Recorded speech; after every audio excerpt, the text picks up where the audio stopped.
Assalamualaikum warahmatullahi wabarakatuh. Alhamdulillah ketemu lagi ya sore ini. Halo Nazil Faruk, apa kabar? Oke.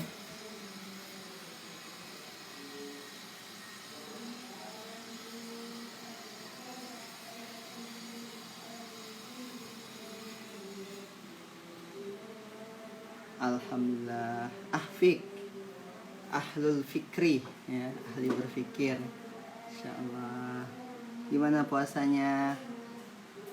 Ya, semoga puasa kita tahun ini Allah terima dan Allah berikan kita hadiah Lailatul Qadar ya di tahun ini, walaupun mungkin kita tidak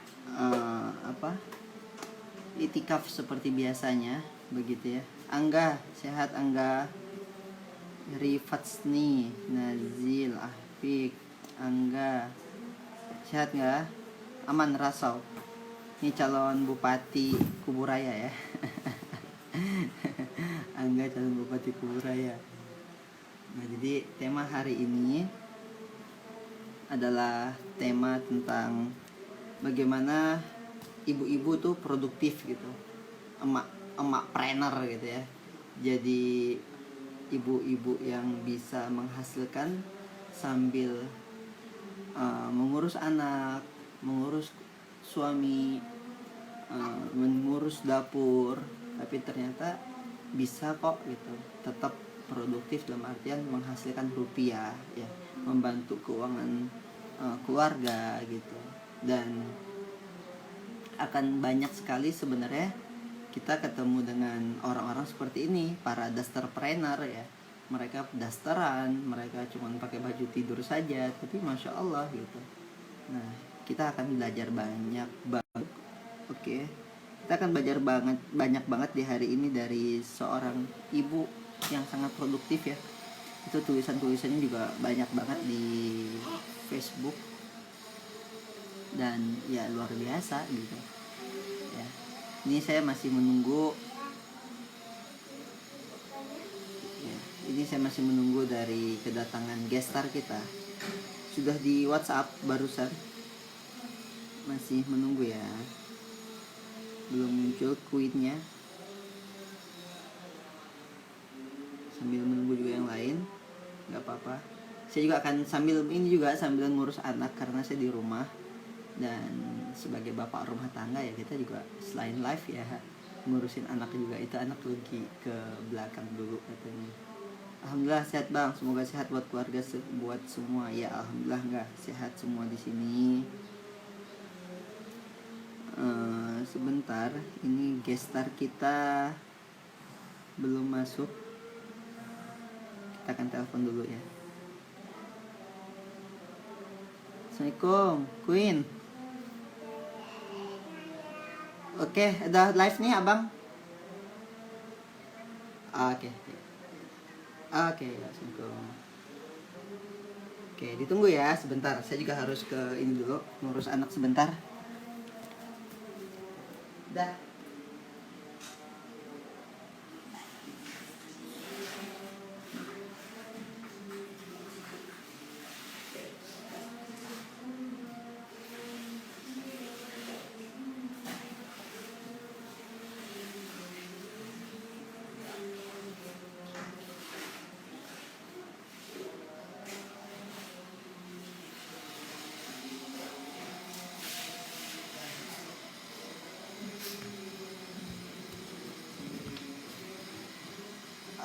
Oke.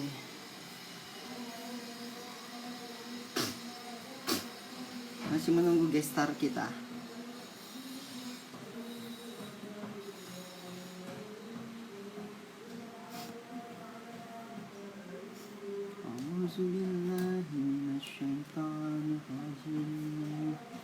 Bismillahirrahmanirrahim. Nah, gestar kita muncul sebentar ya. Ini sambil ngurus anak, biasa bapak rumah tangga mah ya. Sini. Lagi pakai celana dulu. Hujan guys. Oh hujan. Serius di Serdam hujan. Di sini malah panas banget, masya Allah. Kedengaran nggak sih kira-kira Habibah? Queen, kedengaran nggak Queen nih? Kalau kita, oke, kita sudah kontak ke Queen. Semoga terhubung dan semoga lancar saja. Assalamualaikum. Assalamualaikum warahmatullahi wabarakatuh. Ya hujan gede loh Bang di sini. Baru 5 menit yang lalu sih. Oke, di sini masih panas bedengkang. Asli masih panas banget dari tadi, nggak ini, nggak ada mendung-mendungnya sama sekali. Sehat Queen? Insya Allah udah 6.000 orang tuh yang nonton.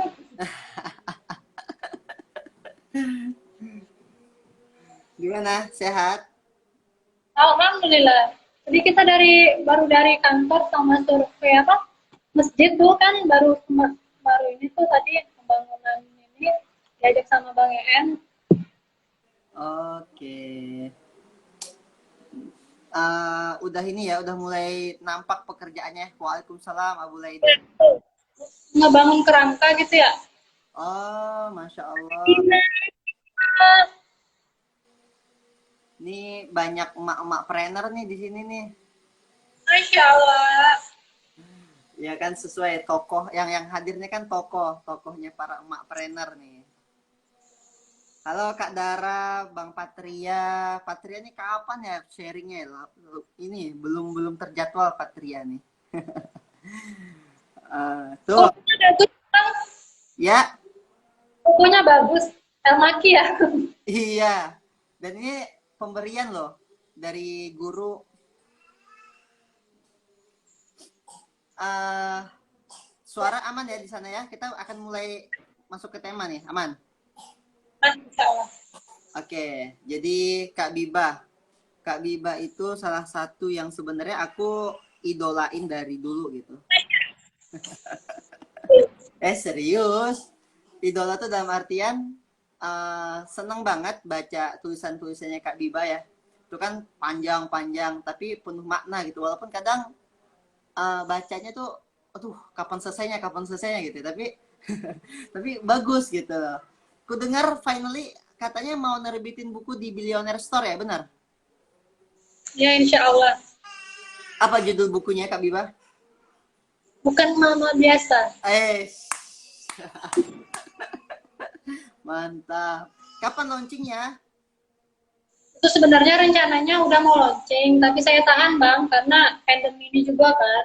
Maksudnya Hmm. lalu apa namanya tuh riskan untuk diterbitkan sekarang. Jadi maksudnya saya mah santai-santai aja, kapan mau diterbitin juga nggak apa-apa. Karena kemarin itu kalau dari saya pribadi maunya di bulan Juni, karena saya mau ultah kan di bulan Juni. Jadi Oh, bulan Juni.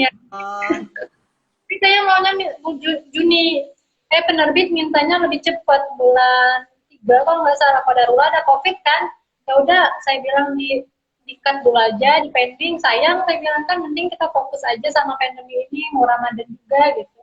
oh gitu. Bukan mak biasa itu ceritanya tentang apa nih? Tentang spirit, tentang bisnis atau tentang apa nih?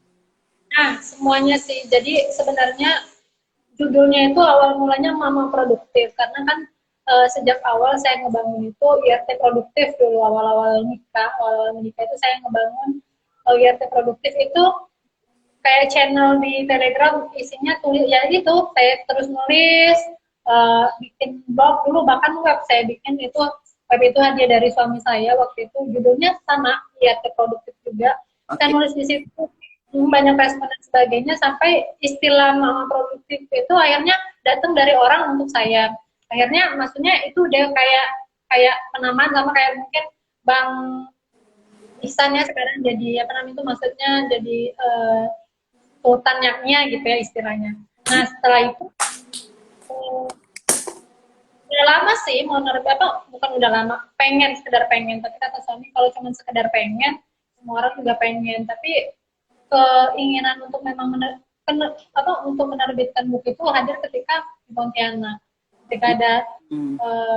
itu apa salah satu dan lain hal lah ya yang membuat kita hijrah ke Pontianak dan memang di situ uh, apa namanya itu titik baliknya kayak tuh klimaksnya gitu kalau di novel tuh ya.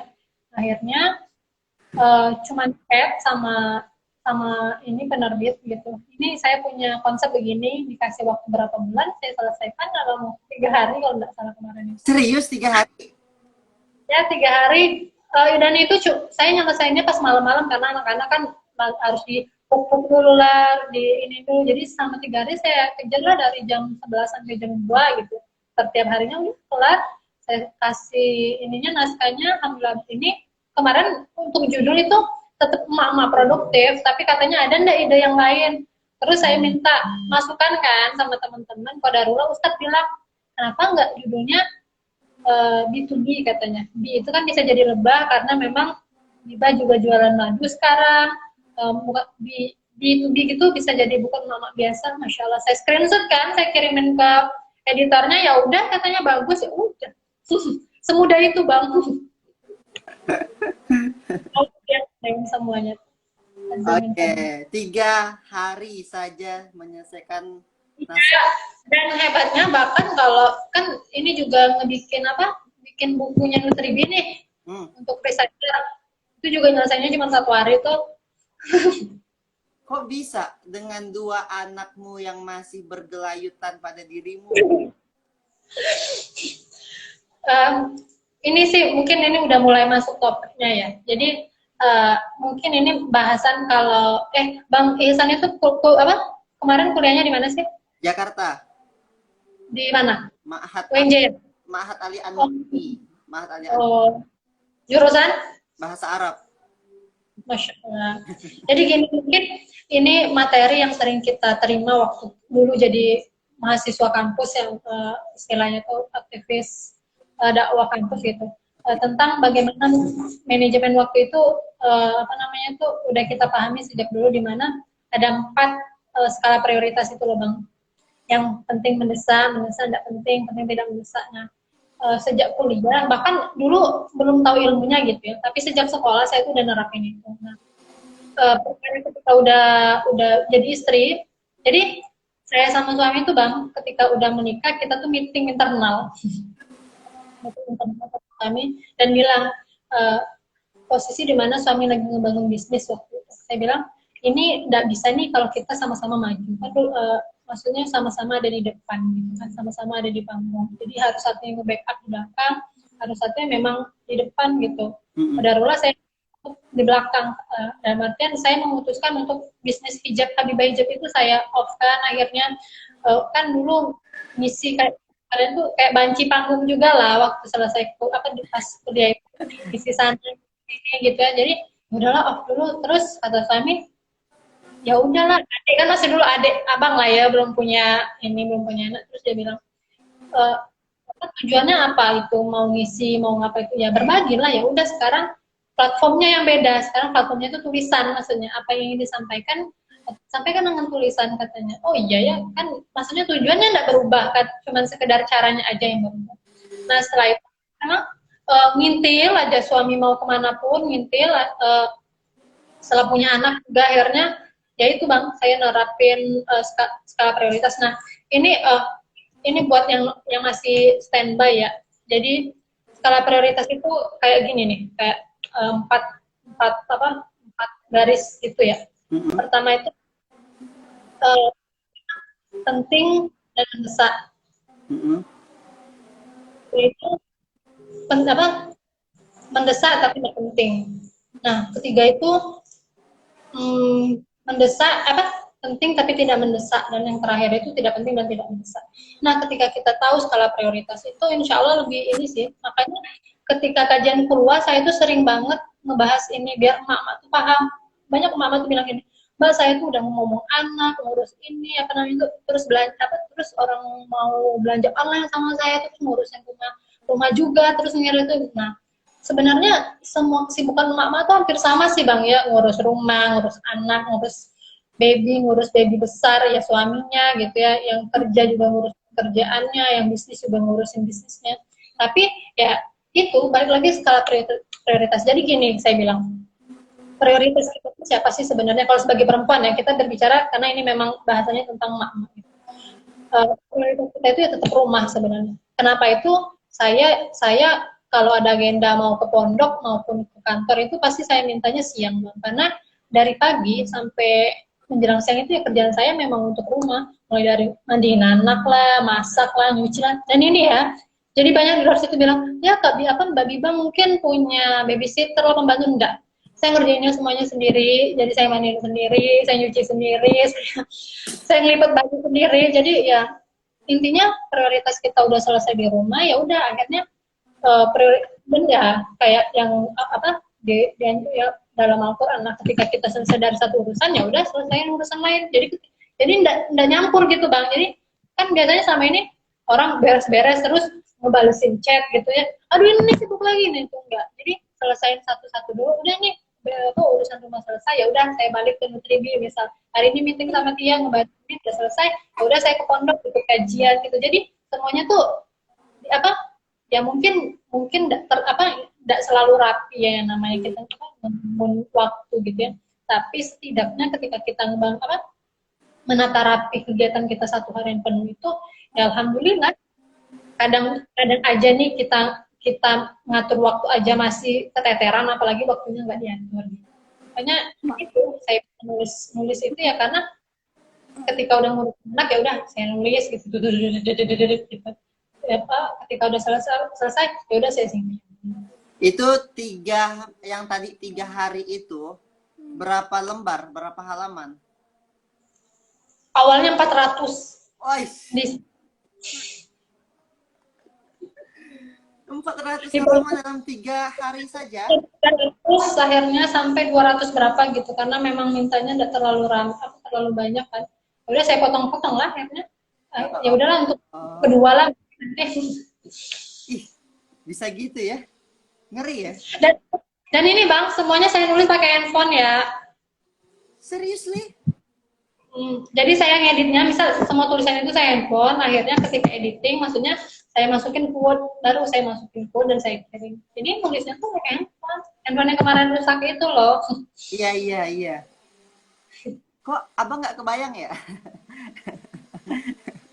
400 halaman 3 hari, bukan 3 hari kali ya, 3 malam kali ya?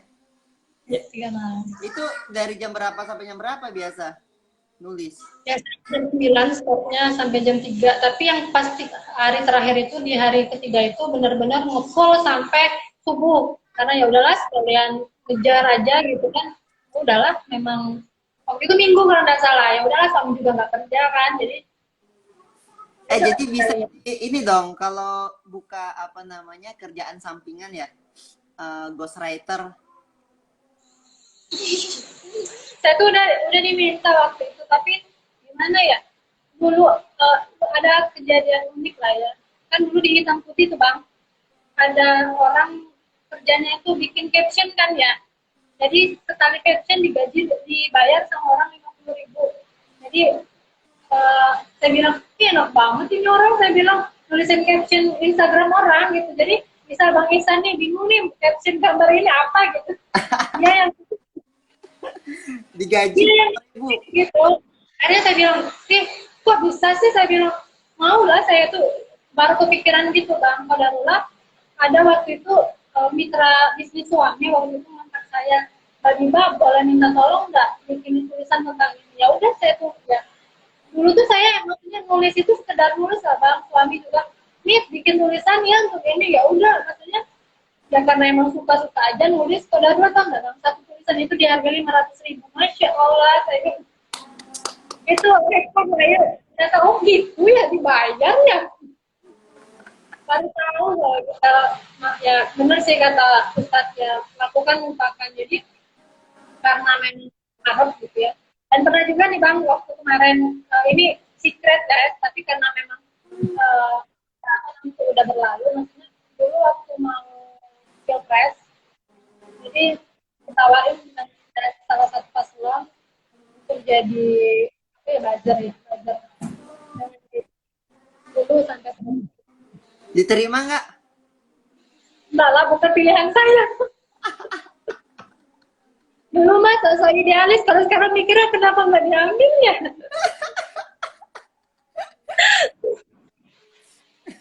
Lalu pelajaran ini, tapi ya karena memang mungkin kuliahnya sospol ya, politik ya, karena mungkin merasa idealis itu tetap saya pegang gitu ya. Dan waktu itu bilang ke suami, ya udahlah kalau pengen bukan pilihan, karena memang banyak banyak apa rekayasa yang disuruh bangsa, kamu harus nulis tentang ini ya, padahal nggak ada gitu, ngapain harus saya tulis gitu. Bertentangan dengan hati nurani ya.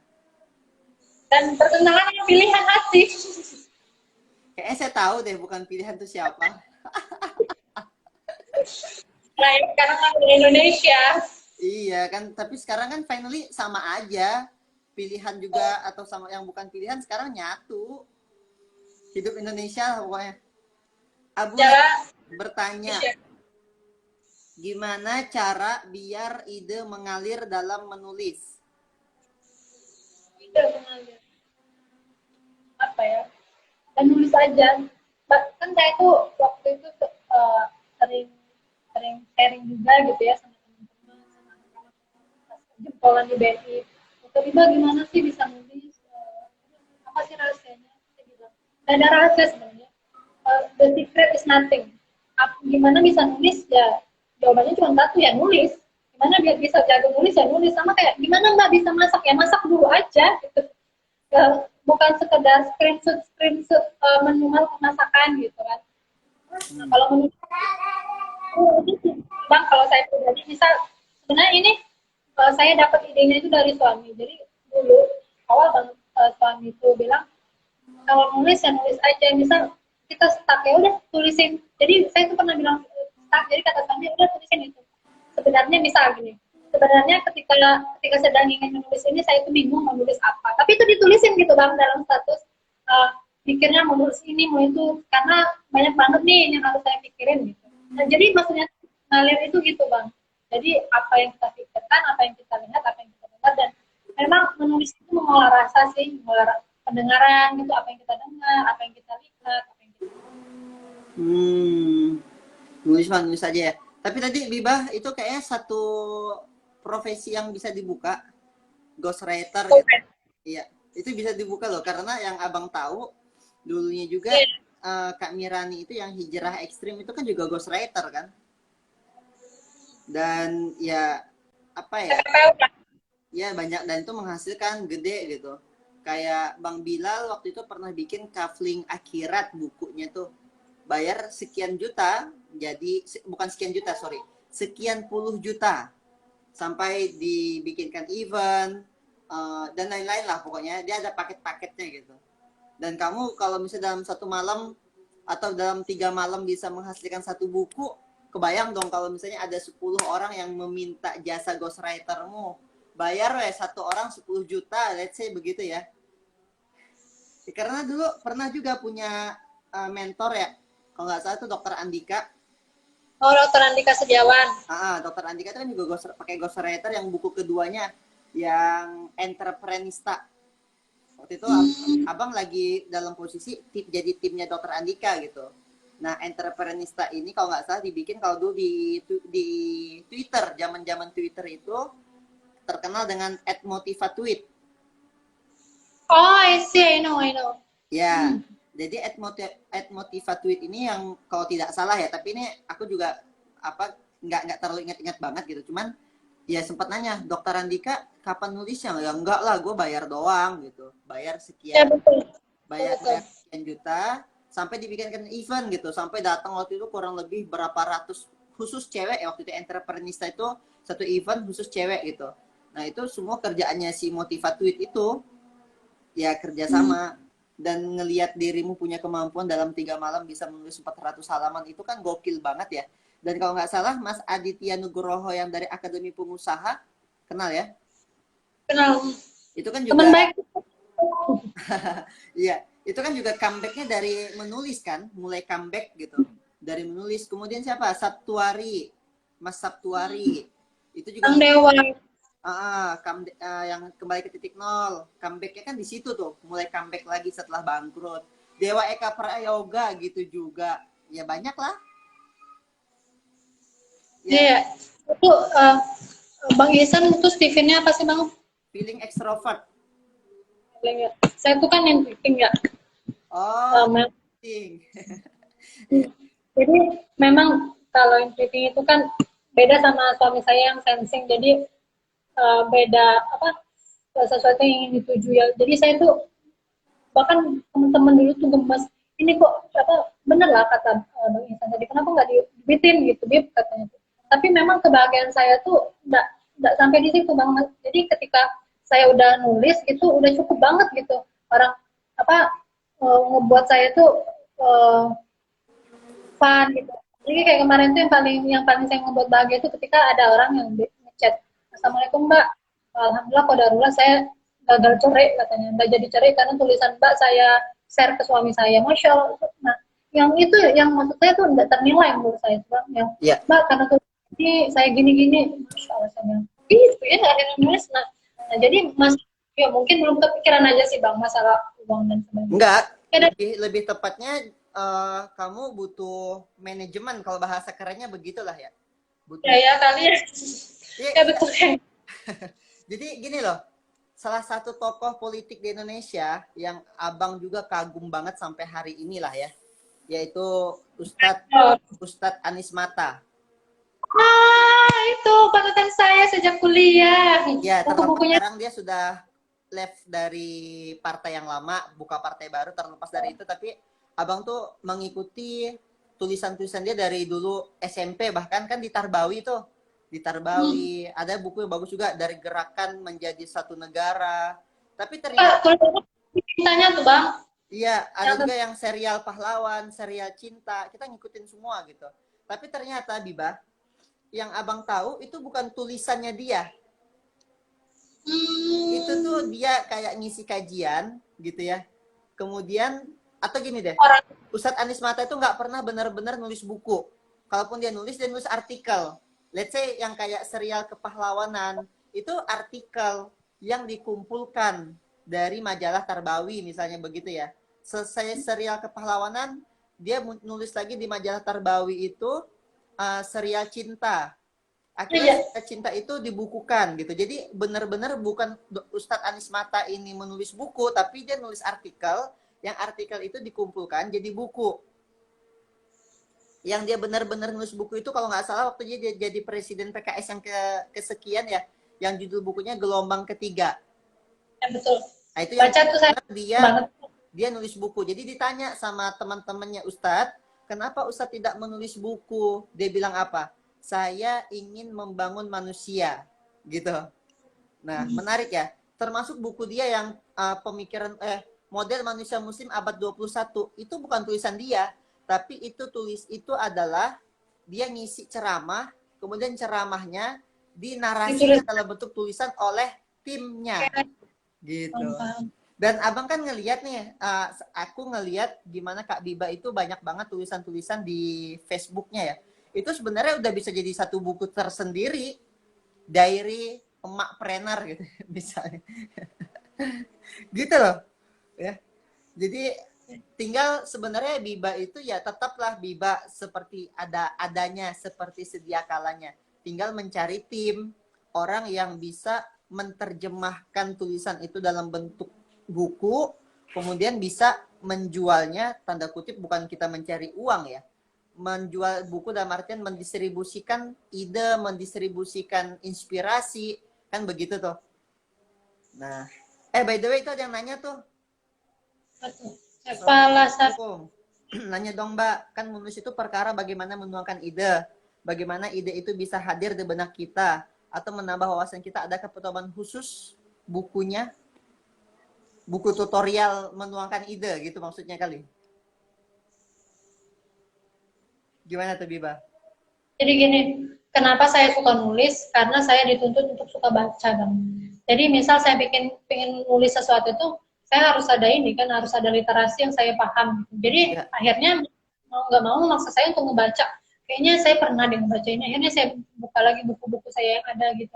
Jadi itu sih. Jadi dan yang tadi sama mengolah rasa juga, akhirnya pendengaran saya itu kepake gitu. Misal saya tuh suka banget ngumpul ataupun cerita sama orang, misal duduk sama Ustadz, sama Bang EN, karena pasti dapat sesuatu dan akhirnya saya tuliskan gitu. Dan itu sih akhirnya Panca Indra kita tuh kepake untuk sesuatu yang baik gitu. Oh, siap. Jadi poinnya adalah banyak baca aja, maka insya Allah nulis kan otomatis ya. Hmm. Oke, nangkap. Nah, Terus eh, ada pertanyaan, sejak umur evaluasi berapa? Ya ada naik tadi pintar. kayaknya. Sejak umur berapa katanya nulis? Ya ampun, bukan umur berapa, baru tahun berapa, baru tahun 2016 kalau nggak salah. Itu pun, itu loncatan kenapa saya akhirnya nulis di sosial media, karena itu loh Bang, yang surat terbuka untuk Tito, yang di-share sama puluhan ribu masa Indonesia. Nah setelah nulis itu akhirnya baru kepikiran, oh, kayaknya memang, dan saya tuh pernah pernah ngebaca sih Bang, bahwasanya satu peluru bisa nembak apa, satu kepala gitu ya, mematikan satu kepala. Tapi satu tulisan tuh bisa meruntuhkan ribuan kepala. Jadi saya mikir kayaknya kalau tulisan ini dibawa ke kebaikan, jadi bisa pahala jariah tuh. Kenapa Iya, dari ada dulu? yang buzzer kan. Iya, ya akhirnya ya udahlah nulis-nulis, karena memang beberapa tulisan saya itu yang memang banyak di lirik itu kan tentang politik sih Bang, tentang politik, tentang itu pasti rame. Nah sejak di Instagram itu mulai pelan-pelan apa, mainnya santai, mainnya tuh pelan, karena ya kita nggak ngurusin, maksudnya gini, jangan jangan kita teruskan untuk negara gitu, untuk pemimpin. Itu juga harus berubah sih sebenarnya sebagai masyarakat, sebagai ininya juga, karena kan pemimpin itu cerminan kita juga sebenarnya. Nah, Betul. akhirnya pelan-pelan saya ngerubah apa, nge-switch gitu ya dari tulisan politik itu tentang ya gimana kita bersikap, gimana misal kajian-kajian ustadz gitu, hal-hal yang positif lah. Suami juga bilang ya calm down aja dulu lah Mi, gak usah ngebahas begitu. Nah, makanya saya tuh ini Facebook saya itu udah diintai sejak kapan, karena tulisan-tulisan politik saya tuh sering banget di banned itu mah. Oke, Bang, sebentar ya, kayaknya ada ini deh, ada apa? Ada tukang eh, tukang Oke, apa sih, Bang? oke, lanjut lanjut. Kak Biba itu kalau di Facebook Habibah Juniarti Iskandar, tanda kurungnya emak-emak produktif, sudah punya Kayu Bang. followers. Habibah ini punya follower 14.975 orang followers. Masya Allah, ini gede banget nih followersnya. Gue mah baru 1.300-an doang. Oh, ada Seno. Nih, Alah, Beb. Beb, Seno nih, kemarin tuh kan live ya bareng sama abang ya. nih, Itu tuh dia karena punya rasa dalam menulis hashtagnya itu sedang waras gitu. dia tuh kan emang suka nggak waras emang Bang. Ya tapi tulisan sedang warasnya itu bagus banget gitu, dan kita kemarin minta dijadiin buku lah gitu ya, sama dia belum ada font tuh, bagus padahal tulisan-tulisannya Seno tuh lagi warasnya. Kalau lagi nggak warasnya Terus mah joget-joget doang dia mah.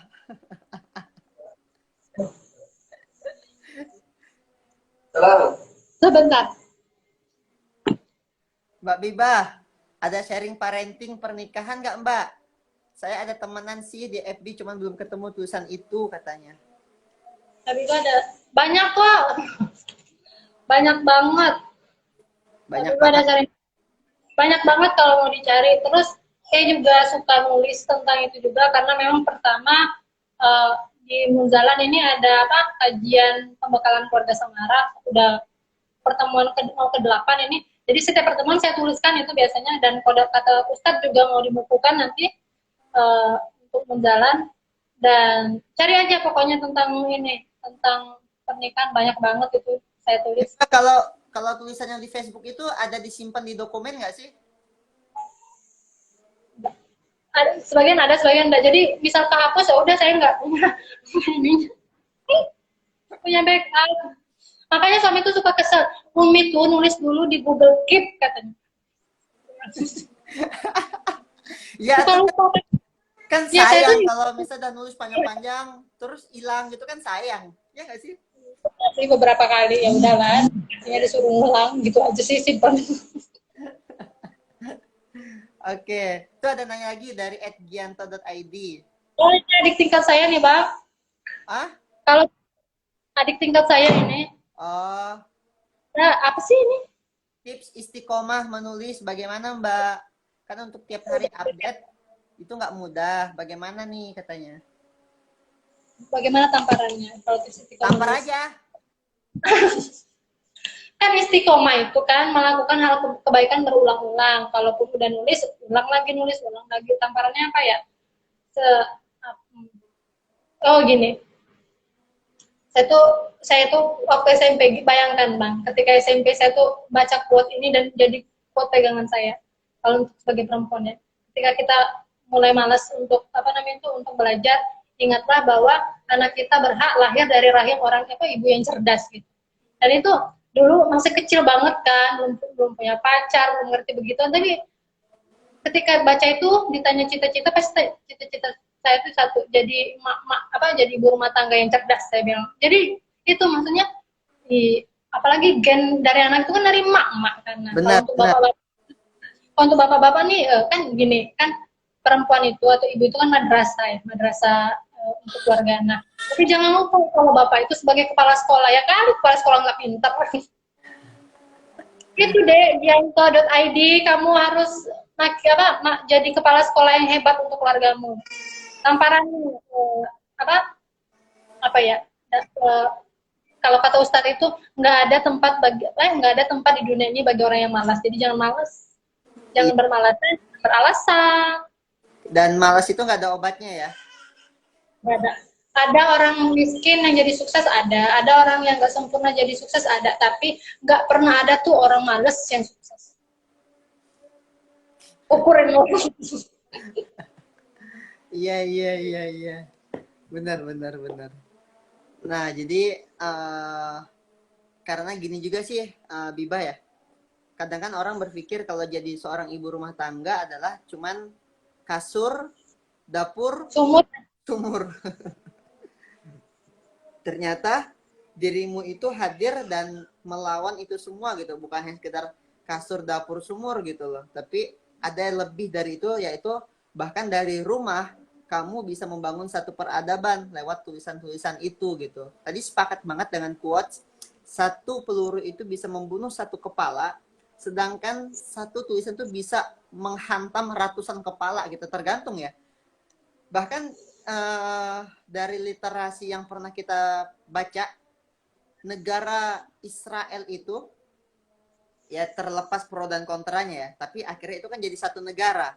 Negara Israel itu berawal dari sebuah tulisan, berawal dari sebuah buku yang dikonferensikan gitu loh, di tahun berapa lupa juga ya, tapi itu berawal dari sebuah tulisan yang ternyata the power of writing itu sampai bisa bikin satu negara gitu loh. Ya. Narasinya itu loh yang bikin orang, oh iya ya, betul ya, betul ya. Nah itu juga akhirnya jadi salah satu alasan bang, kenapa akhirnya Munzalan itu ngebangun staf sus atau beberapa waktu ini staf khusus gitu, yang dimana akhirnya saya juga diamanahkan untuk ngurus di bidang literasi dan publikasi. Jadi selama ini Munzalan itu gerak terus, maksudnya itu gerakan kita tuh nyata, tapi di literasi itu nggak ada, maksudnya nggak tertulis, maksudnya nah orang mau bukti gitu, nanti peradaban itu butuh dituliskan gitu biar sebagai buktinya, oh pernah ada nih gitu, maksudnya Iya sejarah itu memang. benar, sepakat. Itu tadi juga yang abang nangkep dari sisi kamu ya. Ketika dirimu adalah seorang intuiting yang merasa cukup puas dengan tulisannya bermanfaat, kamu butuh orang lain yang bisa tulisan itu ternyata bisa dikapitalisasi dengan adanya royalti, misalnya begitu ya. Kan Iya itu ya. dari yang halal kan? Betul betul. Okay. Karena tuh awal gitu bang, pas di Pontianak itu saya bilang saya mau bikin buku dong. Oh ini aja tuh bayar 30 juta. Hah? Bayar, saya bilang. Iya, ya itu tadi pakai ghostwriter itu. Saya mau nggak punya duit, saya bilang. Itu punya konsep, bisa nulis, gimana tuh? Ya udah akhirnya saya kontak, ya udahlah selesai dalam waktu 3 hari. Ditunggu ya buku launchingnya ya. Ya insya Allah nanti launchingnya di Pontianak. Iya di Pontianak, serius. Iyalah. Di pesantren ya? Di masjid. Ya di masjid. Rencananya sih di agenda meet and greet Kak Mira kalau bisa. Enggak, langsung aja bikin di pas hijrah de Pontianak, mendatangkan 2.000 sampai 3.000 masa. Ya mungkin soft launchingnya maksudnya bang, itu di agenda masjid menjalan. Jadi nanti ininya ya bisa lah kita duga juga nanti kan di Hijrah. Kita isi itu kan selama ini artis mulu tuh yang diundang Kak Mira, ya udah sini Kak Mira bilang kita juga bisa. Iya iya benar-benar. Alhamdulillah ya finally apa ya perjalanannya membawa dirimu ke Pontianak dan di Pontianak akhirnya ketemu dengan banyak orang-orang dan lingkungan yang mendukung. Finally kan begitu. Ya semua pasti ada hikmahnya ya. Kalau nggak ada yang kasus kemarin gitu mungkin ya kalau nggak ada masa kemarin mungkin kamu nggak akan datang ke Pontianak gitu ya.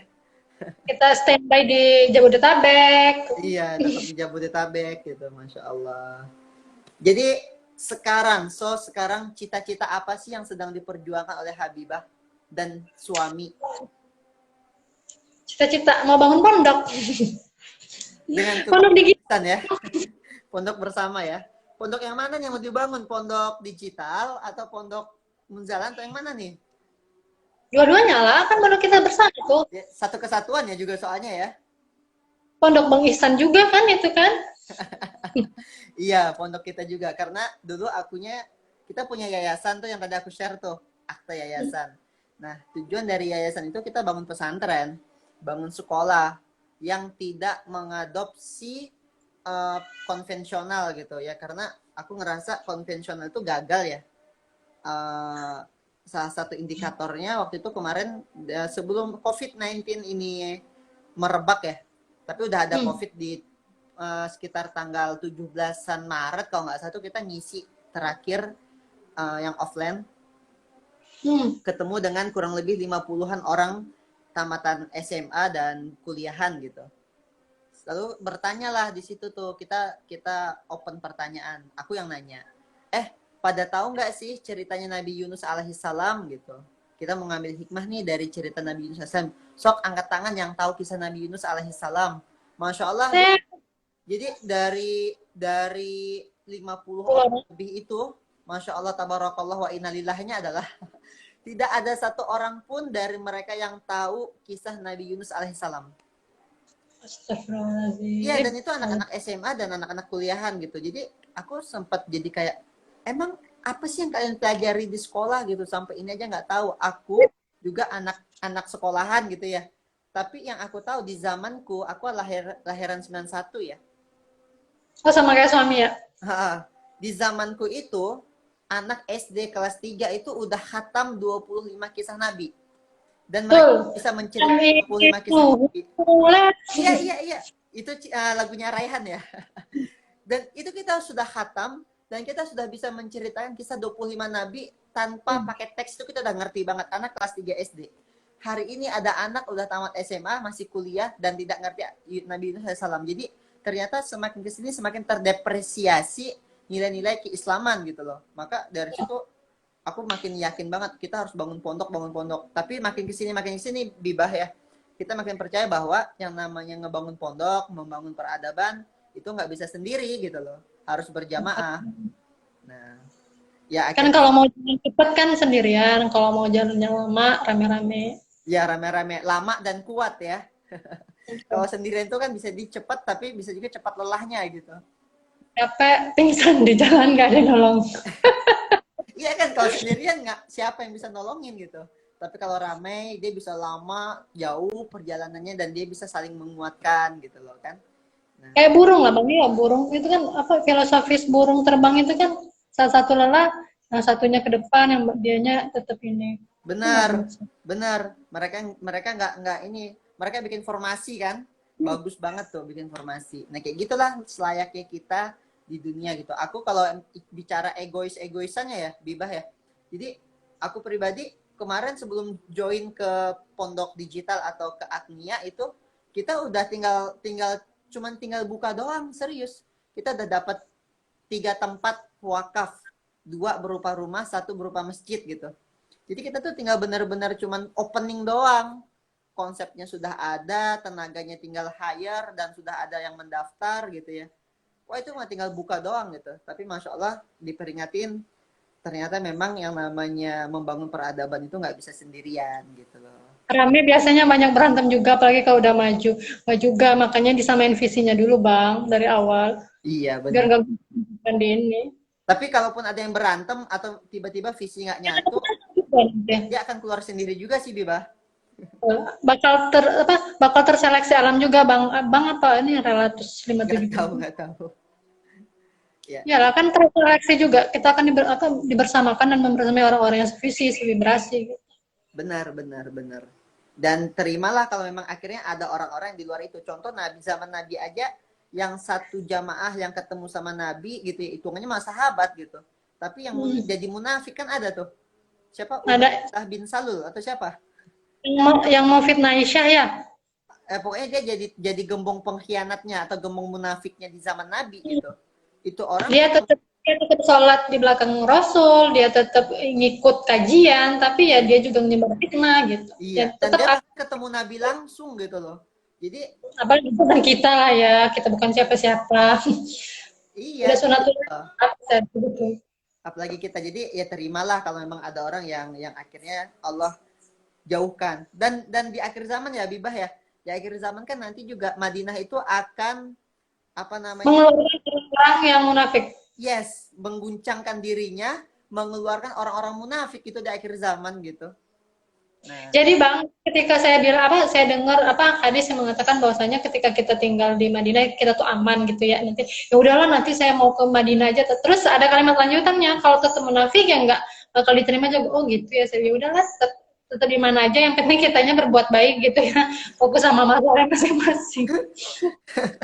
ya sebenarnya ceritanya kan kenapa pengen tinggal di Madinah? Karena Dajjal tidak akan menyentuh dua kota suci. Hmm. Tapi kan Nabi juga ngasih amalan supaya tidak tersentuh oleh Dajjal. Amalannya adalah 10 ayat terakhir atau 10 ayat awal dari Al-Kahfi. Oke. Iya kan? Ya artinya tetap aman dimanapun kamu berada ketika kamu ngamalin apa yang diperintah sama Nabi gitu. Oke Bibah, ini kita udah menuju akhir-akhir diskusi. Abang tuh biasanya ada yang sampai 2 sesi. Waktu Insya itu Allah. sesi tuh Kak Dara dari Agnia ya. Kak Dara 2 sesi. Tapi karena abang tahu kamu juga seorang makpreneur yang harus menyiapkan bukaan puasa. Ini tadi baru mau goreng ikan. Oke. Oke, jadi closing statement deh dari bahasan kita tentang emak produktif. Ternyata emak-emak itu bukan sekedar ngurus kasur, dapur, dan sumur. Ada yang lebih. Bahkan dia bisa membangun peradaban dari rumah. Closing statement dari Habibah. Bismillahirrahmanirrahim. Baru mulai. Jadi gini, menjadi produktif itu memang melelahkan sih. Kita harus ngatur waktu, kita harus ngatur diri dan ngatur semuanya. Tapi percayalah, ketika kita disibukkan dengan hal-hal baik, kita akan dijauhkan dengan hal-hal buruk, dengan hal yang tidak bermanfaat. Nah, perkara perempuan itu hanya ngurus sumur, dapur, dan kasur, ya itu memang sunatullahnya. Tapi kita juga harus mengingat sejarah bahwasanya ada Aisyah yang meriwayatkan ribuan hadis, ada juga Bunda Hadijah dengan bisnisnya gitu. Jadi sebenarnya tidak ada alasan ya untuk kita terus baperan. Kan perempuan itu tempatnya baper, tapi yuk kita ambil peran gitu. Perannya di mana nih? Untuk itu saya serahkan ke sahabat semua, ciptakan panggung sendiri, yang bisa nulis ya nulis, yang kerja yang bisa mewakafkan dirinya dimanapun berada. Jadi tetap berbuat baik dimanapun posisimu, apapun kondisinya. Jadi jangan pernah bosan jadi orang baik. Terima kasih banyak Habibah. Saya Bang Is. untuk kesekian belas kalinya, ini udah sampai belasan kali, dan besok insya Allah kita kehadiran Kang Reza Rendi loh, jam 1.30 besok. Jadi saya adalah orang yang paling beruntung di hari ini ya. Kenapa? Karena dari sekian belas sesi obrolan live Instagram itu, saya ngerasa saya orang yang paling banyak dapat makna, dapat hikmah, dapat ilmu, dapat pelajaran gitu. Jadi masya Allah deh gitu ya, ketemu dengan orang-orang soleh, orang-orang baik, orang-orang hebat kayak Habibah dan teman-teman yang sudah live IG di sini gitu ya. Terima kasih sekali lagi. Semoga jadi ilmu yang jariah dan bermanfaat buat yang nonton. Dan insya Allah ini kita akan download dan kita akan upload di YouTube Muda Learning Center insya Allah. Masih oke, sip. Walaupun tadi suaranya agak menghilang karena katanya sana hujan kan ya, jadi wajar sih gitu. Berkah nih, berkah hujan. Berkah. Oke, Biba, makasih banyak ya. Salam buat Ican dan anak-anakmu ya. Semangat, ditunggu launching bukunya. Siap. Oke, Insya Allah. ini udah mau terakhir, masih ada yang nanya ya. Bang Isan founder Agnia. Saya partner Agnia saja. Ya. Oke deh, gitu aja dulu, kita tutup dengan alhamdulillah amin. Subhanakallahumma wa bihamdika asyhadu an la ilaha illa anta astaghfiruka wa atubu ilaik. Assalamualaikum warahmatullahi wabarakatuh. Mau kasih info boleh enggak? Oh, boleh, boleh. Oke, tanggal 7 tanggal 9 nanti, tanggal 7 kan tanggal 9 nanti saya ada live bareng Kak Mira sama Mbak Tiwi, Kak Mira founder Hijrah Ekstrim dan Mbak Tiwi founder Fabil Beauty di Facebook dan Instagram juga. Untuk kalian yang ini jangan lupa nanti. Oke, Boleh. di-share ya nanti ya. Makasih ya Bang. Oke, yuk, assalamualaikum. Waalaikumsalam warahmatullahi wabarakatuh.